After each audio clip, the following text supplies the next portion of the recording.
सभी को नमस्ते। प्रिय श्रोताओं, पिछले वक्तव्य में हम जान चुके हैं कि वेद निर्विवादित रूप से संसार का सबसे प्राचीन ग्रंथ है और योग की उत्पत्ति वेद से ही है। लाखों वर्षों तक योग का अभ्यास उपासना रूप में किया जाता रहा है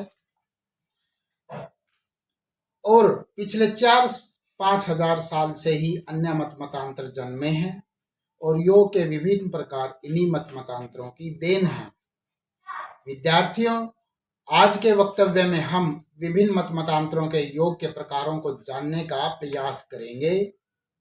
इनमें सबसे पहला प्रकार अर्थात काइंड है पातंजलि योग, जिसे अष्टांग योग के नाम से भी जाना जाता है और क्योंकि यह उपासना रूप में किया जाता रहा है तो इसलिए उपासना योग नाम से भी जानते हैं।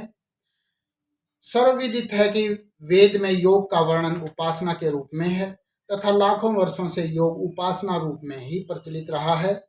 दर्शन काल में महर्षि पतंजलि ने वेद और वैदिक साहित्य में यत्र तत्र बिखरे योग क्रियाओं को एकत्रित करके योग सूत्र की रचना की है। इसी योग सूत्र में उन्होंने योग के 8 अंगों का वर्णन किया है। ये 8 अंग हैं: यम, नियम, आसन, प्राणायाम, प्रत्याहार, धारणा, ध्यान और समाधि। यम इनमें पहला अंग है।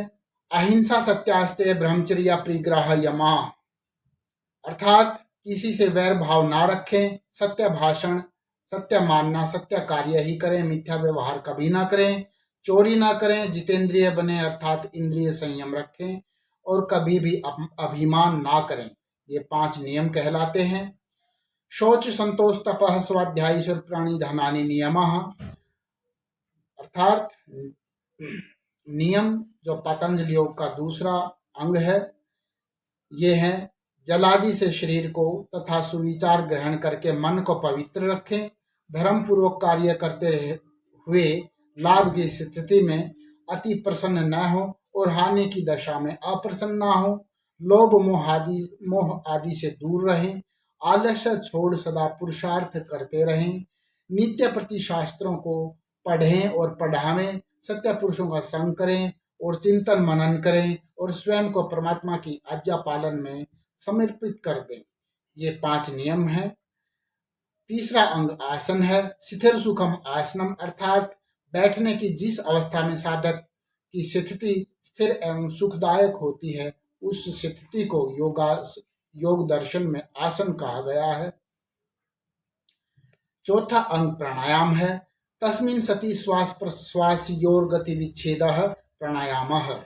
जो वायु बाहर से भीतर को आता है उसको श्वास और भीतर से बाहर को जाता है उसको प्रश्वास कहते हैं और दोनों के आने जाने को विचार से रोक देने को प्राणायाम कहते हैं।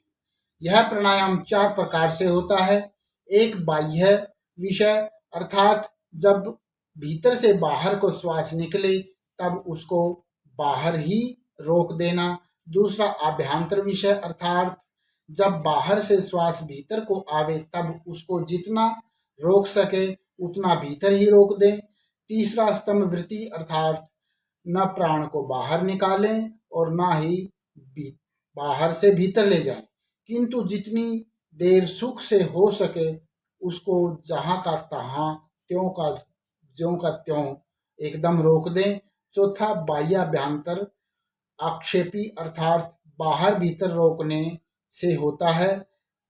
जब श्वास भीतर से बाहर को आवे तब बाहर ही कुछ कुछ रोकना और बाहर से भीतर जावे तब उसको भीतर ही थोड़ा थोड़ा रोक देना। पतंजलि योग का 5वां अंग प्रत्याहार है।